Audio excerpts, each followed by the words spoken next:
Good evening, everyone, and welcome to this webinar. So, without any delay, let's begin this. Being passionate is the key to success. Being passionate requires dedication, hard work, focus, and the willingness to fail over and over again.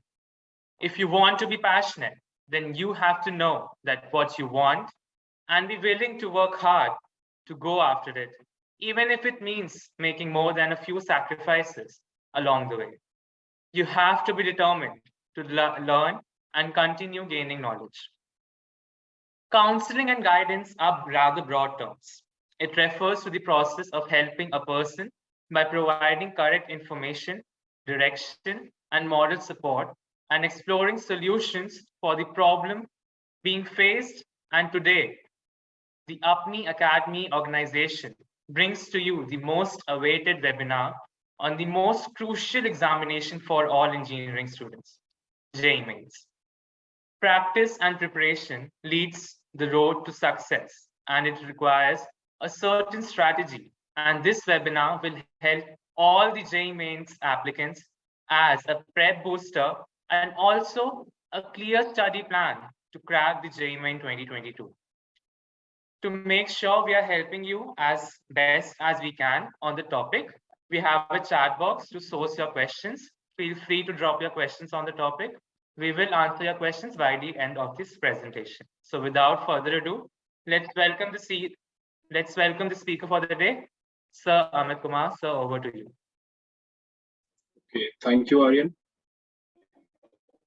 So let's move to the next slide.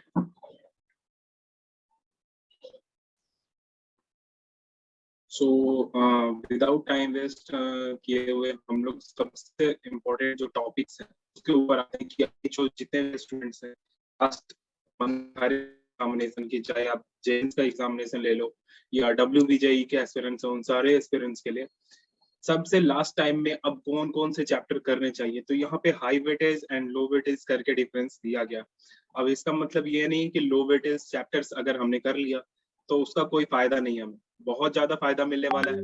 But जो high weightage chapter है वो most important है हमारे examination के लिए, क्योंकि high weightage chapter अगर हम नहीं करके जाते हैं तो वहां पे आपके पास अपॉर्चुनिटी नहीं रहेगी कि आप किस तरीके से एग्जाम को क्रैक करोगे। एग्जाम क्रैक करने के लिए ये जरूरी नहीं होता कि आपके पास कितने चैप्टर्स कर रखे हैं, आपके पास सबसे इंपॉर्टेंट चीज ये होता है कि आपने कितने चैप्टर जो किए हैं वो ढंग से किए हैं और उसकी वेटेज क्या है आपके एग्जामिनेशन। तो अगर हम मैथ्स के ऊपर बात करें तो हाई वेटेज चैप्टर्स में one of the most important chapters जो आती है 3D एंड वेक्टर। हर एक ईयर सिंपल चैप्टर होती है, फॉर्मूला बेस्ड क्वेश्चंस आपको मिलते हैं और वो फॉर्मूला आपको अपनी एकेडमी हमारे टेलीग्राम ग्रुप में प्रोवाइड कर रही है। अगर जो स्टूडेंट अभी तक ज्वाइन नहीं किया वो ज्वाइन कर लेना। बट 3D वेक्टर्स अगर आपके पास फॉर्मूला है तो क्वेश्चन सॉल्व करना स्टार्ट करो और सिंपल फॉर्मूला बेस्ड क्वेश्चन यहाँ से आते हैं। 2 क्वेश्चन यहाँ से डेफिनेटली आपको 3D और वेक्टर से मिल जाते हैं, टोटल 3 क्वेश्चन हो जाते हैं। और यहाँ से ये हाई वेटेज चैप्टर है जो कि सिंपली आप 2 से 3 दिन में कंप्लीट कर सकते हो। उसके बाद डिटरमिनेंट एंड मैट्रिक्स, जो स्टूडेंट अभी 12th में है उनके लिए ये गुड न्यूज है कि वो डिटरमिनेंट एंड मैट्रिक्स ऑलरेडी पढ़ रखे हैं अपने बोर्ड्स के लिए। और डिटरमिनेंट ऑल अबाउट जो उसके 8 प्रॉपर्टीज है ना, just to add one thing, इसके बाद ये अभी इंपॉर्टेंट टॉपिक्स होगा एंड इसके बाद हम आपको कितने कितने क्वेश्चंस आएंगे किस चैप्टर से वो सब का आपको दे देंगे list and then we are open for Q&A session now. Sorry for the interruption, Amit sir please continue. Determinant and matrix जो आपके सिंपलेस्ट चैप्टर्स होते हैं, डिटरमिनेंट के 8 प्रॉपर्टीज होती है, अगर उसको आपने कर लिया तो डेफिनेटली आप क्रैक कर लोगे। जेई का जो एग्जाम है ना वो इतना इंपॉर्टेंट इसलिए बन जाता है क्योंकि स्टूडेंट जानते नहीं कि इसको क्रैक किस तरीके से करें। स्टूडेंट हर एक चैप्टर के पीछे भाग जाते हैं कि सारे चैप्टर्स मैं कंप्लीट करूंगा। नहीं, कंपटीशन एग्जाम हमेशा क्रैक किया जाता है कि स्ट्रैटेजी के साथ, या चाहे आप जेई ले लो चाहे WBJE ले लो। Sequence and series, straight line देखो कॉनिक सेक्शन भी मेंशन है इसमें और स्ट्रेट लाइन एंड सर्कल अलग से मेंशन है क्योंकि यहाँ से अलग से क्वेश्चन स्पेशली आते हैं। कॉनिक सेक्शन में बच्चे हाइपरबोला, इलिप्स ये सारी चीज समझ लेते हैं, लेकिन यहाँ पे parabola, ellipse, hyperbola conic sections में आती हैं, जिसमें से इलिप्स आपके लिए मोस्ट इंपॉर्टेंट चैप्टर होती है। इलिप्स से question basic formula based questions ellipse से आते हैं। स्ट्रेट लाइन से questions easy to moderate level के क्वेश्चंस आते हैं और आगे हम डिस्कस करेंगे कि किस तरीके के लेवल के क्वेश्चंस आते हैं इन सब चैप्टर से। तो ये जो लो वेटेज है और हाई वेटेज है, इसको जरूर ध्यान में रखो जब भी आप एग्जामिनेशन की तैयारी कर रहे हो। तो एग्जाम से पहले अभी आपके पास 1 मंथ का टाइम है, इन सब चैप्टर्स को, हाई वेटेज चैप्टर को सबसे पहले कंप्लीट करो। कॉम्प्लेक्स नंबर स्टूडेंट्स, मैं समझ सकता हूँ कि आपको सबसे ज्यादा प्रॉब्लम होती है यहाँ पे कॉम्प्लेक्स नंबर में। मेरे से भी बच्चे बार बार पूछते हैं कि भैया कॉम्प्लेक्स नंबर में क्या मैं छोड़ सकता हूँ? देखो, अगर कॉम्प्लेक्स नंबर छोड़ रहे हो ना, तो लो वेटेज चैप्टर्स जो है उसमें से 2 क्वेश्चन चैप्टर आपको करने पड़ेंगे, तब जाके कॉम्प्लेक्स नंबर को आप कवर अप कर पाओगे। जस्ट लाइक कॉम्प्लेक्स नंबर से जो क्वेश्चंस आते हैं वो आपको थोड़ा ट्रिकी क्वेश्चंस रहते हैं, लेकिन जेईई मेंस में उतना हाई लेवल नहीं रहता इन कंपैरिजन टू एडवांस। तो अगर आप अगर छोड़ रहे हो कॉम्प्लेक्स नंबर को या एओडी एप्लीकेशन ऑफ डेरिवेटिव को, तब आपको हाइट एंड डिस्टेंस आना चाहिए, सेट एंड रिलेशन आना चाहिए और स्टैटिक्स आना चाहिए, तभी जाके आप इन सब चैप्टर्स को छोड़ सकते हो। सो मैथ्स के लिए तो इतना काफी है। आगे हम देखेंगे कि क्या क्या क्वेश्चंस आते हैं, कौन कौन सा चैप्टर्स का वेटेज सबसे ज्यादा है, नंबर ऑफ क्वेश्चंस कितने हैं। सो नेक्स्ट स्लाइड हम फिजिक्स पे जाते हैं। ओके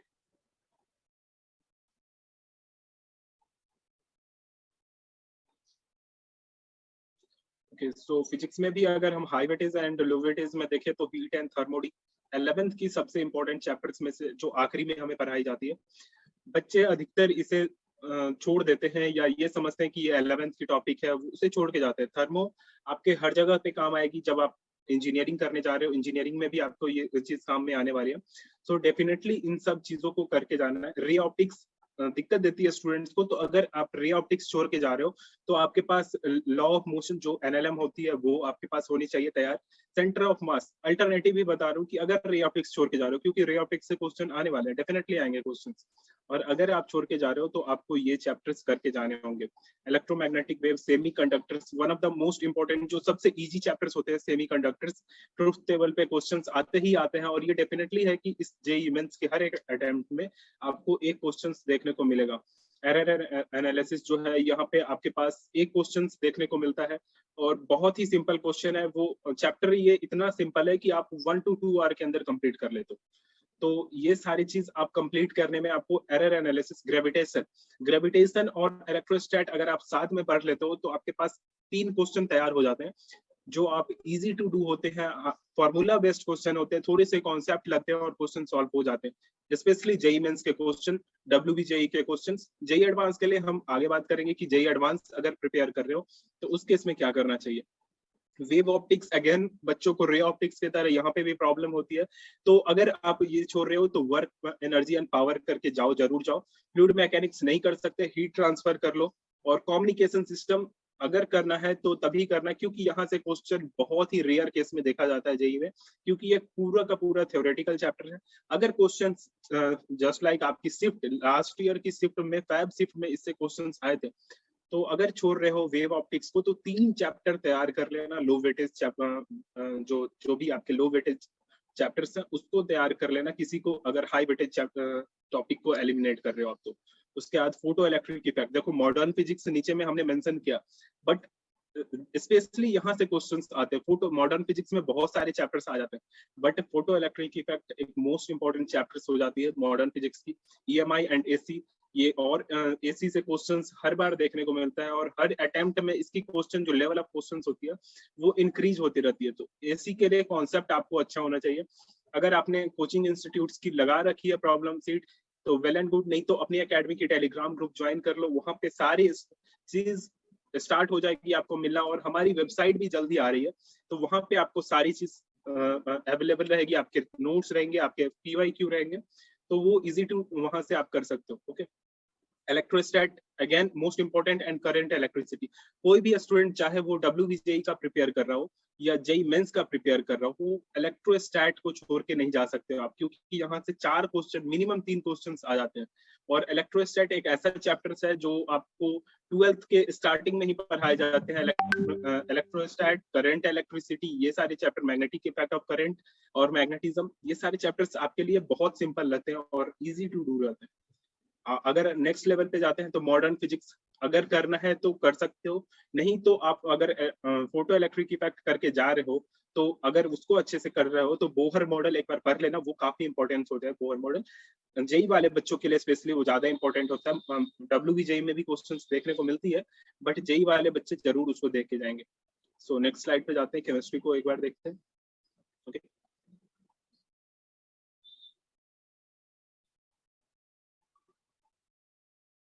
केमिस्ट्री में सबसे जो हाई वेटेज में आते हैं ना एटॉमिक स्ट्रक्चर, हर अटेम्प्ट में आपको ये इस टॉपिक से क्वेश्चन देखने को मिलेगा। वही लो वेटेज में केमिकल इक्विलिब्रियम, बच्चे बहुत ज्यादा इस पे टाइम देते हैं कि मुझे केमिकल इक्विलिब्रियम समझ नहीं आ रहा है, मुझे आयनिक नहीं समझ में आ रहा है, बट बच्चे एटॉमिक को छोड़ देते हैं, वहां पे गैसेस एंड लिक्विड स्टेट को छोड़ देते हैं। इलेक्ट्रोकेमिस्ट्री जो कि वन ऑफ द मोस्ट है, बैकबोन है फिजिकल केमिस्ट्री का, क्लास 12 का आपका, चाहे आप बोर्ड की प्रिपरेशन कर रहे हो या किसी भी स्टेट इंजीनियरिंग या जेई का, बैकबोन माना जाता है फिजिकल केमिस्ट्री का इलेक्ट्रोकेमिस्ट्री। तो आपको ये करके जानना है, चाहे आप मोल कॉन्सेप्ट छोड़ दो, चाहे आप आयोनिक छोड़ दो। आयोनिक अभी आपके लिए इंपॉर्टेंट नहीं है, तब तक इंपॉर्टेंट नहीं है आयोनिक जब तक आप एडवांस के लिए प्रिपेयर कर रहे हो, पूरी तरीके से तैयार हो, एडवांस के लिए ही तैयारी कर रहे हो, तब जाके आप आयोनिक में हाथ डालो। लेकिन अगर अभी जेई के लिए प्रिपेयर कर रहे हो, स्पेशली फर्स्ट और सेकंड अटेम्प्ट के लिए प्रिपेयर कर रहे हो, तो आप अभी मोल कॉन्सेप्ट छोड़ सकते हो। केमिकल बॉन्डिंग 11th की चैप्टर है, काफी इजी चैप्टर है और लर्निंग बेस्ड चैप्टर है। तो अगर यहाँ पे आप लर्न कर लिए ढंग से, यहाँ पे आपने कॉन्सेप्ट समझ लिया, तो बिल्कुल इजी रहेगा। यहाँ पे दिमाग नहीं लगाना रहता है, यहाँ पे अगर आपको याद है, फॉर्मूले याद है, सॉरी फॉर्मूले नहीं, कॉन्सेप्ट याद है, वहां पे ट्रेंड याद है, तो आपके क्वेश्चन बन जाते हैं। एसपी एंड एसपीडी बहुत बड़ी है, लेकिन यहाँ पे अगर S block and D block भी कर लेते हो, पी ब्लॉक अगर नहीं कर पाते हो, 14 और 15 ग्रुप को ध्यान में रखो, तो आपके काम हो जाएंगे जेई मेंस के लिए। स्पेशली एस ब्लॉक के ट्रेंड्स जरूर ध्यान में रखना, क्योंकि वो ज्यादा इंपॉर्टेंट है। Coordination compound one of the most important, जो आपके 12th की केमिस्ट्री में, चाहे आप बोर्ड के लिए ले लो या जेई के पॉइंट ऑफ व्यू से देखो, बहुत ही इंपॉर्टेंट है ये कोऑर्डिनेशन कंपाउंड, बहुत ज्यादा इंपॉर्टेंट है। उसके बाद एरोमेटिक कंपाउंड जो है, ऑर्गेनिक में अगर आते हैं तो एरोमेटिक कंपाउंड हो गई, ये काफी इंपॉर्टेंट होती है। इससे क्वेश्चंस, एक क्वेश्चंस जरूर आ जाते हैं, लेकिन ये डेफिनेटली है कि एक क्वेश्चन वहां से आएगा ही आएगा अगर ऑर्गेनिक से क्वेश्चन आ रहा है तो। उसके बाद जीओसी, जीओसी बहुत बड़ा है खुद में, बट जीओसी का शॉर्ट नोट अपनी एकेडमी आपको प्रोवाइड करेगी। हमारी वेबसाइट जल्दी आ रही है, तो वहां पे आपको वो सारी चीज मिलेंगी और आपको जल्द ही वो सारी चीज मिल जाएगी। जीओसी के बहुत ही शॉर्ट नोट, कंप्रेस किया हुआ नोट आपको वहां पे मिलेगा।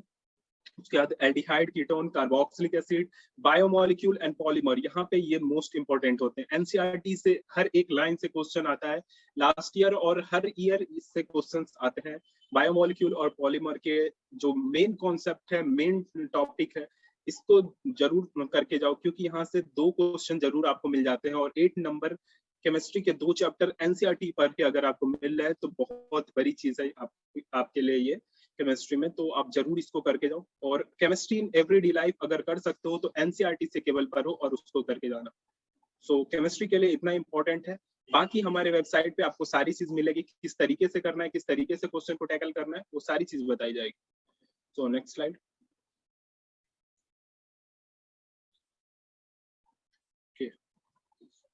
सो next slide, move on to next slide. अब अगर हम इंपॉर्टेंट चैप्टर्स पे आते हैं, मैथमेटिक्स के जो मैंने बताया कि कितने क्वेश्चंस रहते हैं, अगर उस पे आते हैं तो आपको वेक्टर के 2 क्वेश्चन डेफिनेटली मिल जाते हैं, 3D से 2 से 3 क्वेश्चन। तो यहाँ पे वो बच्चा जो अभी मॉक टेस्ट में अटका हुआ है 70 के पास या 50 के पास, या कोई बच्चा 30 पे भी मॉक टेस्ट में है ना, तो वो अपने स्कोर को कैसे बूस्ट अप करके 110, 120 या 150 के पास ले जाए, अगर जेई मेंस का प्रिपरेशन कर रहा है, या अगर WBJEE का प्रिपेयर कर रहा है, तो वो किस तरीके से अपने स्कोर को 80 के पास लेके चला जाए, ताकि एक अच्छा कॉलेज मिल जाए। और मैं बता रहा हूँ 110 आप अगर लेके आते हो, तो मेरे पास आना, मैं डेफिनेटली आपको एक अच्छा कॉलेज दिलवाऊंगा। सो वेक्टर, 3D सेट, यहाँ से क्वेश्चन देखो, ये इन अगर 3 चैप्टर को कर लेते हो, तो आपके पास 5 क्वेश्चन तैयार हो जाते हैं, और 5 क्वेश्चन मतलब 20 मार्क्स आप यहाँ से उठा के लेके जा रहे हो। उसके बाद स्ट्रेट लाइन से 2 क्वेश्चन आते हैं, फॉर्मूला बेस्ड क्वेश्चन रहते हैं। एक क्वेश्चन फॉर्मूला बेस्ड पूरा का पूरा रहेगा, दूसरा क्वेश्चन जो कॉन्सेप्ट पे बेस्ड है, वहां से क्वेश्चन मिलेंगे। पैराबोला, इलिप्स एंड हाइपरबोला, यहाँ पे इलिप्स एक मोस्ट इंपॉर्टेंट है, यहाँ पे फॉर्मूला बेस्ड क्वेश्चन बहुत मिलते हैं, और बेसिक फॉर्मूला, इलिप्स के बेसिक फॉर्मूला से क्वेश्चन आपको बहुत ज्यादा मिलेंगे। उसके बाद हम सीक्वेंस एंड सीरीज पे आते हैं, 2 क्वेश्चन। यहाँ पे मैं हर एक चैप्टर को नहीं बोल रहा, वहां पे जो मैंने लो वेटेज और हाई वेटेज को समझाया, उसमें से अब आपको क्या करना है। जो बच्चे अभी 30 पे हैं, 50 पे हैं, 80 पे हैं, इन सारे बच्चों के लिए ये काफी इंपॉर्टेंट है कि अगर वो ये चैप्टर्स कर लेते हैं, तो उनके लिए ये आपके लिए एक तरह से प्रेप बूस्टर, जो हमने रैंक बूस्टर बताया ना, कि आप एक डेफिनेटली एक अच्छे कॉलेज में चले जाओगे, और अपनी एकेडमी की गारंटी है कि आपको डेफिनेटली एक अच्छा कॉलेज मिलेगा। सो नेक्स्ट स्लाइड, हम कुछ और चैप्टर्स मैथ्स के देखते हैं कि क्या वेटेज है। मैथ्स में मैट्रिक्स एंड डिटरमिनेंट 1 से 2 क्वेश्चन डेफिनेटली ले लो। एक डिटरमिनेंट्स के प्रॉपर्टीज जो 8 प्रॉपर्टी है उसको ध्यान में रखोगे, क्वेश्चन बन जाएगा। और मैट्रिक्स के जो एडजेसेंट मैट्रिक्स या मैट्रिक्स के जो अलग अलग टाइप्स हैं उन पे जो क्वेश्चंस आते हैं वो जरूर कर लो। ट्रांसपोज मैट्रिक्स डेफिनेटली पढ़ लो, ट्रांसपोज मैट्रिक्स, क्योंकि ये आपके बोर्ड में भी काम आएंगे। WBJE के एस्पिरेंट्स हो तो वहां से भी काम आएंगे आपको, और हर जगह पे ये काम आने वाले हैं। उसके बाद डेफिनेट इंटीग्रेशन खुद में बहुत बड़ी टॉपिक है और काफी इंपॉर्टेंट रखती है। डेफिनेट में हमारी एरिया अंडर कर्व भी आ जाता है, तो उसको भी ध्यान में रखते हुए यहाँ पे टोटल 3 क्वेश्चन आते हैं। मॉडरेट टू हार्ड लेवल के क्वेश्चन रहते हैं। अगर कर सकते हो तो आप करना, लेकिन अगर नहीं कर सकते तो एरिया अंडर कर्व ट्राई जरूर करके जाओ, क्योंकि वहां से जो ऑप्शन एलिमिनेशन होता है ना वो इजी हो जाता है, क्योंकि 4 फॉर्मूले रहते हैं एरिया अंडर कर्व के अंदर। अगर आपने वो फॉर्मूला ध्यान में है तो ऑप्शन एलिमिनेट करने के लिए आपके पास एक ऑप्शन रहेगा कि आपने एक चैप्टर को तैयार करके रखा है उस बेसिस पे। तो यहाँ पे इन टोटल मैं बता दूं तो 12 क्वेश्चन आप तैयार कर लेते हो इन सारे टॉपिक्स से, और अगर ये करके जाओगे तो डेफिनेटली आपके पास बहुत अच्छा स्कोर आ जाएगा। 48 के करीब यहीं पे स्कोर कर लोगे। 48 to 50 अगर मैथ्स में स्कोर कर रहे हो तो आपके पास डेफिनेटली आप जो एक बेस्ट स्कोर होता है ना उसके तरफ बढ़ जाओगे। आगे हम फिजिक्स पे देखेंगे और केमिस्ट्री पे भी। So move on to next slide. Okay, so कुछ अगर डाउट हो तो आप पूछ सकते हो, नहीं तो हम कंटिन्यू करते हैं। एनीवन? सो चलिए, कोई डाउट नहीं है। ओके, इंपॉर्टेंट चैप्टर्स जो फिजिक्स के हैं वो देखते हैं। तो फिजिक्स के करंट इलेक्ट्रिसिटी सबसे इंपॉर्टेंट, मैंने पहले ही बोला 3 क्वेश्चन यहाँ से डेफिनेटली आती है। Electrostat, ray optics and wave optics, heat and thermodynamics, magnetic effect of current and unit dimension, error. देखो एरर हर जगह आता है, यहाँ पे यूनिट एंड डायमेंशन से क्वेश्चन नहीं आए तो नहीं है, लेकिन एरर से क्वेश्चन जरूर आता है। एरर एनालिसिस बहुत इंपॉर्टेंट है और बहुत सिंपल चैप्टर है, तो वो जरूर कर लो। करंट इलेक्ट्रिसिटी काफी इजी चैप्टर है। फॉर्मूला बेस्ड क्रिस्टॉफ लॉ पे क्वेश्चंस आते ही आते हैं, डेफिनेटली आएंगे। आपको जंक्शन रूल पे क्वेश्चंस आएंगे ही, जंक्शन लॉ जो है, तो उन सब चीज को अगर करके जाते हो तो क्वेश्चंस यहाँ से आएंगे, डेफिनेटली आएंगे, और आप यहाँ से करके जा सकते हो। उसके बाद इलेक्ट्रोस्टैट से सिंपल क्वेश्चंस आते हैं कि एक सिंपल क्वेश्चन जो जेई का फेवरेट क्वेश्चन बन चुका है कि 2 चार्ज है, Q1 और Q2। अब उन दोनों के बीच में एक चार्ज हम अगर रख देते हैं तो जो बहुत ही स्मॉल चार्जेस है तो बॉडी किसके तरफ अट्रैक्ट करती है। तो इस तरह के बहुत सारे सिंपल क्वेश्चन जो आपके अगर किसी भी कोचिंग इंस्टीट्यूट में पढ़ रहे हो आप, तो वहां पे आपको डेफिनेटली वो क्वेश्चंस मिलते हैं। Q1 Q2 upon R square पे equal to Q1 Q2 upon R square पे बहुत सारे क्वेश्चंस मिलेंगे, और बेसिक क्वेश्चंस मिलते हैं जेई मेंस में। रे ऑप्टिक्स पे जाएं तो रे ऑप्टिक्स, वेव ऑप्टिक्स खुद में बहुत ही बड़ा चैप्टर है और कॉम्प्लिकेट चैप्टर है, तो अगर इसमें नहीं समझ में आए तो जैसा कि मैंने पहले भी बताया कि लो वेटेज चैप्टर से किसी को उठाना और कम से कम 2 चैप्टर करना, तभी जाके आप इसको टैकल कर पाओगे। उसके बाद heat and thermodynamics, magnetic effect of current काफी इंपॉर्टेंट है और काफी सिंपल चैप्टर है, फॉर्मूला बेस्ड चैप्टर्स है। 12th के जो चैप्टर्स हैं फॉर्मूला बेस्ड ज्यादा चैप्टर्स हैं, क्वेश्चंस भी वहां पे हल्के से कॉन्सेप्ट और हल्के से फॉर्मूला पे बन जाते हैं। यूनिट एंड डायमेंशन सबसे इंपॉर्टेंट, जो आपको 11th में स्टार्टिंग में ही पढ़ाया गया था, बट बच्चे भूल जाते हैं और इसको छोड़ के जाते हैं। इन सब चैप्टर्स को छोड़ के जाने पे बहुत ज्यादा रिग्रेट होता है, क्योंकि ये इजी टू डू होते हैं और क्वेश्चन भी इससे बहुत ही सिंपल आते हैं। तो इन सारे चैप्टर्स को जरूर करके जाओ। Next slide.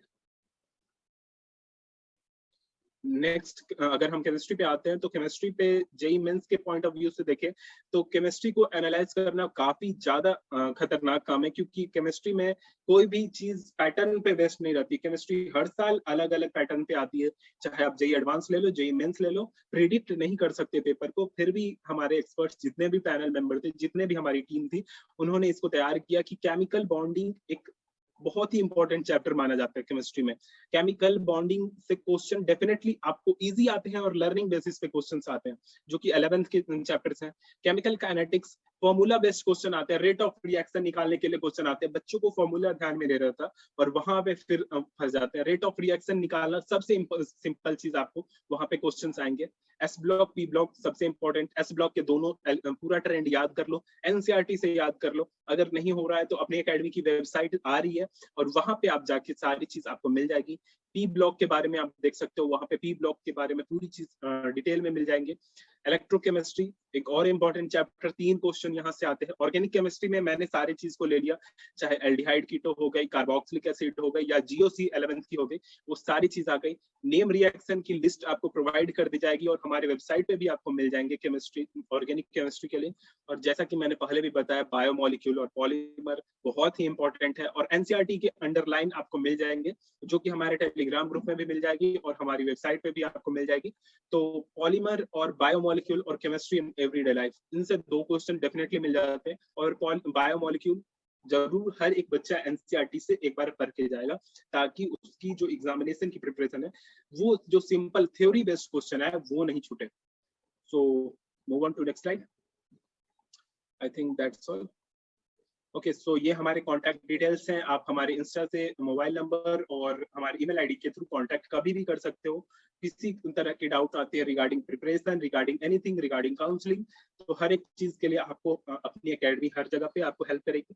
और I hope on behalf of Apni Academy, I would just like to add that if you have any doubts, you can approach any one of us anywhere on Instagram, Gmail, or mobile number, or in the group also, as Utkarsh said.